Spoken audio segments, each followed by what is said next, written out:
Good morning and welcome to Farm Factor. I'm your host, Jamie Bloom. On today's program, Kyle Bauer visits with Kay Johnson Smith, President and CEO of the Animal Ag Alliance. Then enjoy this week's Kansas Soybean update. Next, Duane Toews and Beth Roden with Bayer discuss what steps their company is taking to help the next generation of agriculture thrive. Then it's this week's Kansas Farm Bureau update, and we'll end with Plain Talk featuring Kyle and Duane. Stay with us.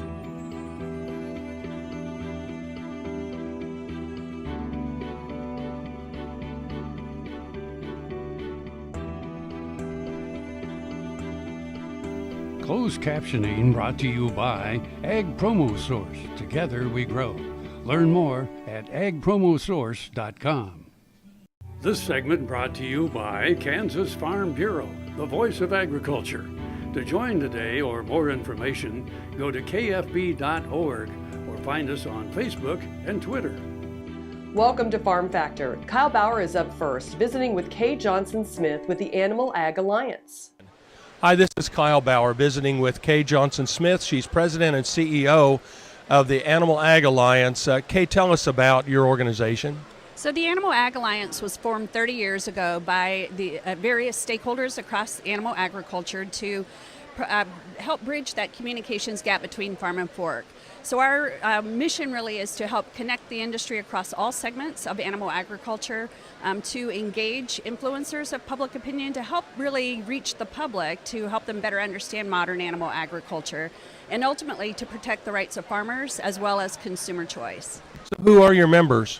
So our members really vary. It's everybody from farmers, ranchers, food processors, associations at the state, local, and national level, and really across all species, all sectors, including allied industry, feed companies, animal health, you name it. Anybody who has a vested interest in animal agriculture.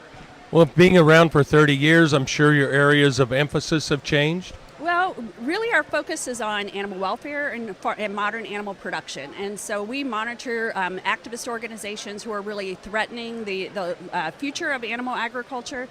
We monitor their campaigns, their activities. We work to correct the misinformation that they spread about agriculture. So that's ultimately been at our core from the very beginning. But how we communicate, how we reach the public has changed drastically. 30 years ago when we started, the internet wasn't a thing, social media wasn't around, and it really was harder to reach the public, both by the activists as well as us. But now with the advent of social media and so forth, we work to be where the public gets their information. So millennials today, their information all comes from their cell phones, from the internet, from their social media, and from their friends. So we work to engage in all of those areas to again, help correct misinformation, but also tell the positive story of agriculture. Is there a current area you're working specifically on? Well, so over the years, the activist tactics have changed. They used to work to pass legislation nationally as well as state, and there's a hodgepodge of legislation all across the country. But it takes a lot of work, it takes a lot of money to do that, and unfortunately where they learned there's value from or they get better results from their end is they go to the brand companies, the retailers, restaurants, food service companies that have a brand and where their reputation is their brand. So they've targeted them with really pressure campaigns, misleading campaigns, protests, smear campaigns on the internet.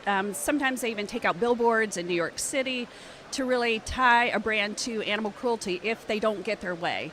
So it's created a vacuum really for those retailers, and so we're working to engage them, to engage the associations that represent them, to help them have resources, to help them better understand that what these demands are by animal rights activists who really want animal agriculture to end altogether isn't really meeting their customers' demands. So we're working to help them because they're on the firing line right now by the activists. We're visiting with Kay Johnson Smith. She's president and CEO of the Animal Ag Alliance. This is Kyle Bauer reporting. Back to you, Jamie. Thanks, Kyle. Folks, come back after these messages for this week's Kansas Soybean update.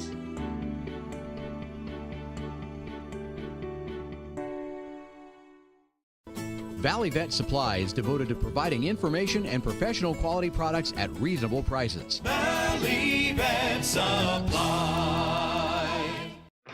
Next time you see a beautiful field of corn, reach out and thank the farmers who work tirelessly to raise corn. For livestock feed, renewable fuels, and exports to feed a growing world population. The farmers on the Kansas Corn Commission work for Kansas Corn with grower-funded checkoff dollars that support foreign and domestic market development, research, promotion, and education to expand opportunities for Kansas farmers. To learn more, visit kscorn.com. What does a brighter, more sustainable future look like in our cities and towns, and how do we get there? When New York needed an alternative fuel source to reduce carbon emissions, the city found what it needed in biodiesel, made from U.S. soybean oil. This segment is brought to you by the Kansas Soybean Commission. The Soybean Checkoff, progress powered by Kansas farmers. Welcome back to Farm Factor and the Kansas Soybean Update. This is the Kansas Soybean Update. It's brought to you by the Kansas Soybean Commission. The Soybean Checkoff, progress powered by Kansas farmers. Melissa Hildebrand, Operations Manager for Hildebrand Farms Dairy in Junction City, joins us. She also serves as a volunteer for Common Ground Kansas. Melissa, for those not familiar with Common Ground Kansas, what is that all about? Common Ground is the opportunity for farm women to really connect with the average everyday consumer. And our target really is other moms and other women similar to us, where we can really just take some of the complex things in the food industry, maybe GMOs, I could use as an example, and just have a conversation mother to mother about those GMOs or about the soybeans and the corn that we're raising. It's really just a chance to bridge the gap and provide information on what we're doing day to day on our farm. I say the job of a mother is harder and harder every year too, and there's more and more issues coming up in the industry. We want to really just connect and provide kind of a relationship with those people that are making food choices and are just curious.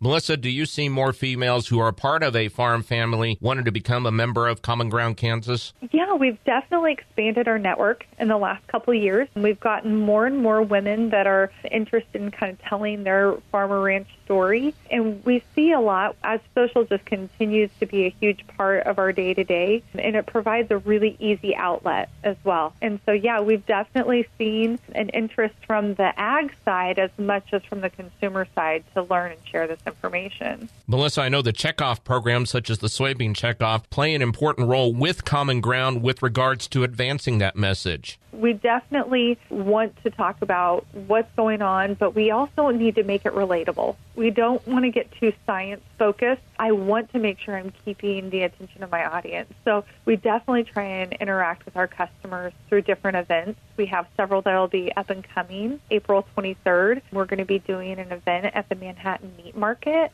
as well as then we're going to be doing a forum also for the Kansas Young Professional Summit in Manhattan on May 4th. It's easy to, kind of hide behind the phone, and there's a lot of good that comes from doing it through social medias and connecting with our consumers that way, but we also try and do it with events as well. If they'd like more information about Common Ground Kansas, what's the best way they can do that? Definitely look and follow us on our social platforms, and then you can definitely look up commonground.com. That is Melissa Hildebrand, who serves as a volunteer for Common Ground Kansas, who joins us on the Kansas Soybean Update. It's brought to you by the Kansas Soybean Commission. The Soybean Checkoff, progress powered by Kansas farmers. Learn more at kansassoybeans.org. For Kansas Soybeans, I'm Greg Akagi.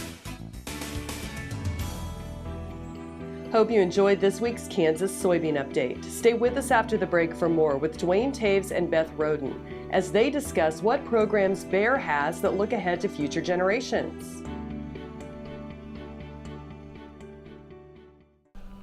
What if U.S. soybean oil were an industry sensation? If end users started asking for it by name? That future is here, the time is now. To meet customer demands, the Soybean Checkoff is investing in varieties that produce oil with increased functionality. A message from the Kansas Soybean Commission, the Soybean Checkoff, progress powered by Kansas farmers. This Medford, New Jersey school bus runs on biodiesel, and so do these. In fact, all of these buses run on clean-burning biodiesel, which is great because the more we use biodiesel in our heavy-duty vehicles, the less carbon pollution in our air. Think how great it would be if more of our school buses ran on biodiesel. More biodiesel, less carbon pollution. More is less. Biodiesel, America's advanced biofuel. Ag Promo Source is a unique group of marketing specialists with one mission: help your ag business grow. Each affiliate has their own area of expertise, and they work together to bring you advice, products, and services. To get started, visit agpromosource.com. Ag Promo Source. Together we grow.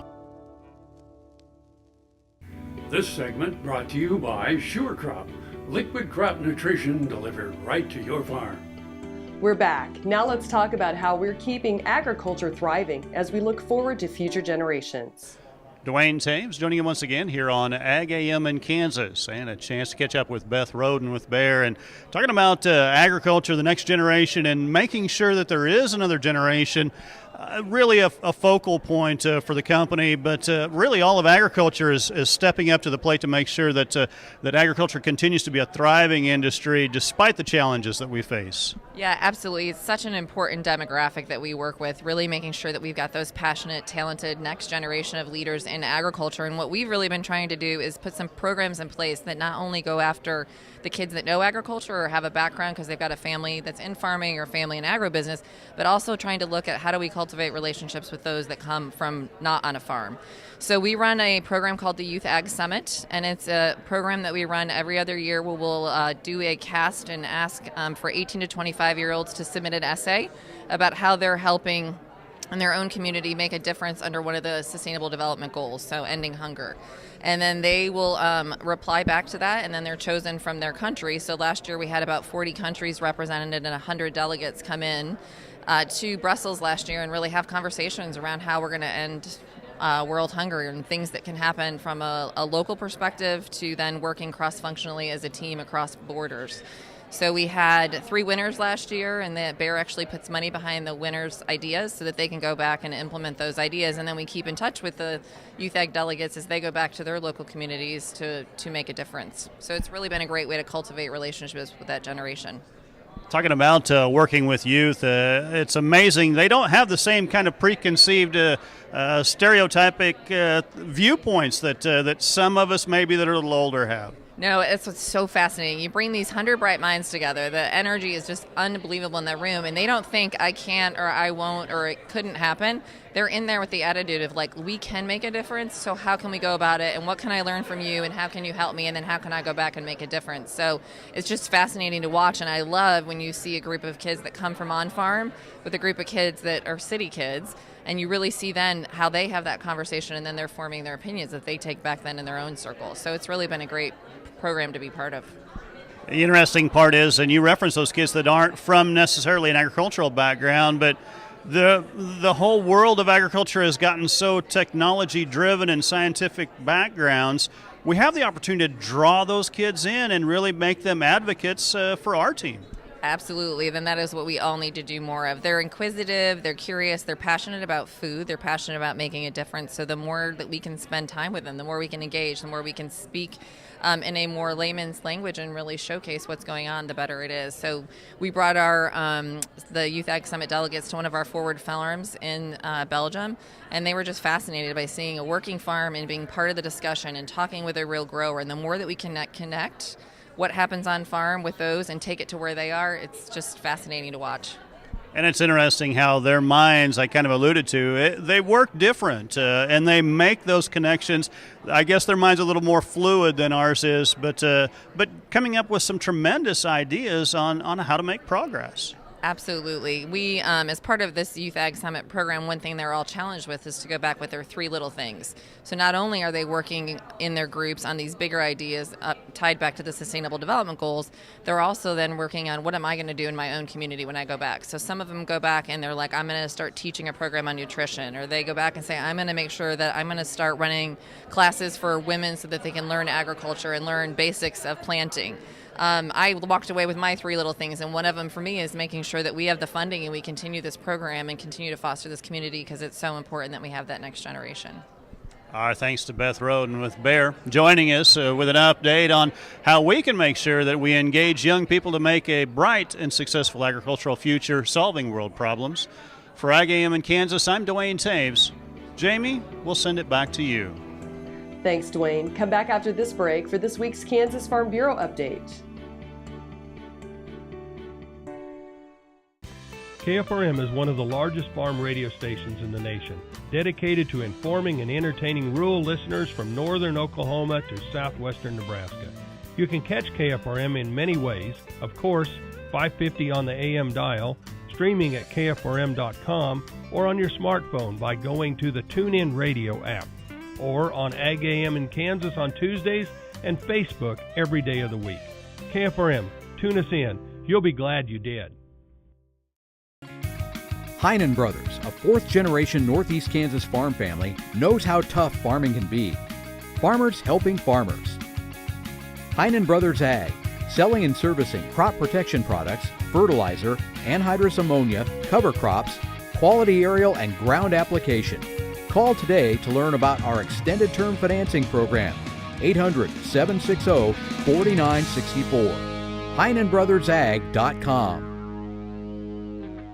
Hi, I'm Randy. And I'm Paul from PFI. We would like to personally invite you to stop by PFI, home of Boot Daddies. PFI is America's Western store, covering over 50,000 square feet. Over 25,000 boots. Visit Saddle City with the largest selection of saddles and tack anywhere. A huge selection of hats at Big Spur Hat Company in PFI Town. And choose from the best brands of clothing and accessories for the entire family. PFI, located on Highway 65 at the Battlefield exit in Springfield. And I'm not kidding. My name's Karen Cope, and I have multiple sclerosis. When you have MS, on the outside you look great, but you know what's really going on in the inside is chronic body pain, chronic fatigue. And there's lots of days that I'd wake up and say, oh, please God, help me get through this day. You know, after stem cells, Chloe, my youngest daughter, she was asked by my father-in-law, how's your mom doing? And Chloe said, Grandpa, I've never had a mom like this before. Because she was 8 when I was diagnosed, and she really had no other memory of me but being sick. It's really the simple things that we do as a family, like play cards, and to be able to win at cards. You know, they all laugh because I used to repeat myself and say, what hand are we on? You know, where are we at? And it's just been really a true blessing from God, and we're really thankful. This segment brought to you by Kansas Farm Bureau, the voice of agriculture. To join today or more information, go to kfb.org or find us on Facebook and Twitter. Welcome back to Farm Factor and the Kansas Farm Bureau update. Agriculture is caught in the crosshairs as the U.S. and China announce back-and-forth tariff proposals. Farmers are poised to take the brunt of the tariffs from China if all are imposed, as commodities including soybeans, cotton, and beef are on China's most recent tariff target list. However, a comment period is open, and Cody Lyon, Managing Director of Advocacy and Political Affairs for the American Farm Bureau Federation, says farmers need to share their concerns now. Farmers and ranchers depend on free trade for a living. In many areas of the country, farmers and ranchers are very concerned about the retaliation resulting from the announced tariffs. Farmers and ranchers need to comment on the need to oppose higher tariffs. Between now and May 11th, farmers and ranchers can send that message to the U.S. Trade Representative. And after May 11th, the U.S. Trade Representative will have 180 days to make a final decision. China continues to add more agricultural products to its target list, which includes beef, cotton, pork, nuts, and soybeans, to receive tariffs up to 25%. Soybeans and cotton are our top two ag exports to China. After Canada, China is our second largest customer for ag exports, and it's very important that that market remains open. Nothing will make up for the long-term loss of global markets should these tariffs be put in place, and farmers and ranchers would much rather earn their income from the international marketplace, which is why we need to have these barriers removed. Comments are being accepted through May 11th, and Farm Bureau has made it easy for farmers to submit their comments. We know that free trade gives America's farmers and ranchers an edge in the global economy, and we're asking farmers and ranchers from around the country to submit comments to the USTR at fbadvocacy.org. Again, that is www.fbadvocacy.org. Michael Clements, Washington. Stay with us. We'll be back after the break with Plain Talk. Sure Crop Fertilizers was started by my father, Don Sherman, and my mother, Shirley Sherman. family business that started in the 80s. We predominantly focus on plant nutrients and what we can do to give growers better responses with the fertilizer dollars that they do, and what we can do to make those things work better for the grower. We're based out of Seneca, Kansas. We work with growers in their soil analysis to figure out what they need, and then we can put those in a blend that gives them the best results, and so that we can deliver that direct to their farm so that they have those nutrients where they need them, when they need them, and so that they can apply them in a manner that's very efficient to them and works well on their planting systems and what they're doing. Sure Crop Fertilizers has been around for a long time. We always say we're big enough to take care of everything you need, but we're small enough to do it quickly. You can get a hold of us at 1-800-635-4743. Our website is surecropfertilizers.com, and you can always email me at Corey@surecropfertilizers.com, and with any questions you have, we'll be glad to answer and work with you. The new Better Horses Network is worldwide. Presented by Lucas Oil. Featuring worldwide radio and TV with iconic hosts like Al Dunning, Sharon Camarillo, Ernie Rodina, Lindy Birch, and Craig Cameron. With American Cowboy, Horse and Rider, Brushy Creek, Cavenders, and Ride TV. Worldwide radio and TV. The all-new Better Horses Network. Welcome to our Bar B, 8,000 plus square feet Western store with something for everyone in the family. We have boots, belts, hats, jeans, anything you could want to outfit you and your horse. Come visit our line of saddles. We have 400 plus new and used saddles in stock. We offer tack, grooming supplies, headstalls, breast collars, you name it, we've got it for you and your horse. That's our Bar B, 1 mile east of Highway 4 on Northeast 39th. Our Bar B, where Western is a way of life. This segment brought to you by Kansas Corn. Learn more at kscorn.com. Welcome back. Now let's see what Kyle and Duane are up to on Plain Talk. Hi, this is Kyle Bauer with Plain Talk with Duane Toews. Kyle Bauer, your fact or fiction question of the day. Neil Armstrong on his return trip from the moon. Okay. Had to go through U.S. Customs. Fact or fiction? I'm trying to think. I'm old enough to remember that. You're barely old enough to remember that. Yeah, no, I don't remember it at all. Neil Armstrong, Customs. Well, you couldn't have made that up. I'll go with true. Yes, he did. Went through customs in Hawaii. Through customs. Honolulu, Hawaii. Honolulu, Hawaii. What in the world is that? There's some He had to silly declare law. that moon dust and rocks.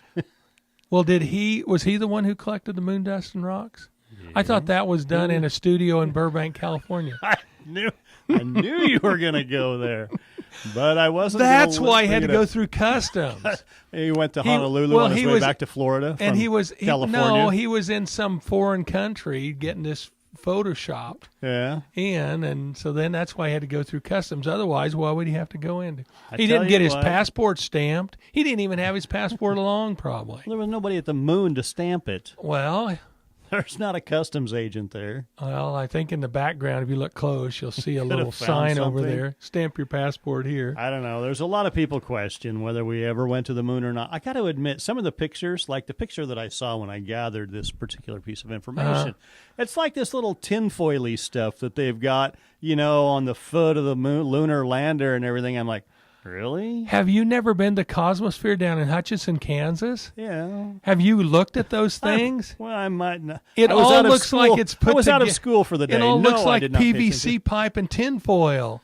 And it's like, how in the world How did that really work on the moon surface? I mean, I don't doubt that we went to outer space. It's just when I look at that stuff, I go, and then we've never been back after 50 years. 50 years, there was never a reason to go back. Weren't nothing there, no reason to go back, Ma. Been there before. So that is a bit odd. Got my passport stamped, and that's it. No, I left a golf ball and a U.S. flag. Yeah, I don't know. What's it just the point? seems odd to me that after all this computing power we have, all these capabilities we have, you'd have thought somebody would have said, just for a lark, let's run up there and just see how that stuff we left behind. See how it's doing. See how it's doing. See how it's aging. See if that tinfoil already crinkled up and disintegrated or not. Thanks for joining us. I'm your host, Jamie Bloom, and I hope you enjoyed today's show. See you next week on Farm Factor. Closed captioning brought to you by Ag Promo Source. Together we grow. Learn more at agpromosource.com.